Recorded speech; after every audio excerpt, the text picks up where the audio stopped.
The moment we feel ourselves being bullied in a meeting is really horrible, isn't it?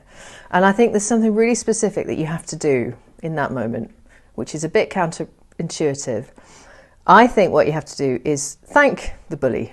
Now, obviously, you've got to be a bit subtle.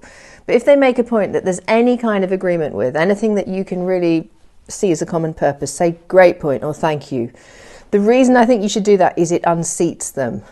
They kind of know they're bullying you. And you agreeing with them says, A, you're relaxed, and B, you're doing something a bit surprising. And the other thing you absolutely must do is just keep your system centered. Come back to the feeling of being safe, grounded, stable, because they hate that. If you want more tips like this, my new course, Master Your Meetings, is full of them. It has a great 4-step system, and you can find it in my bio or down below.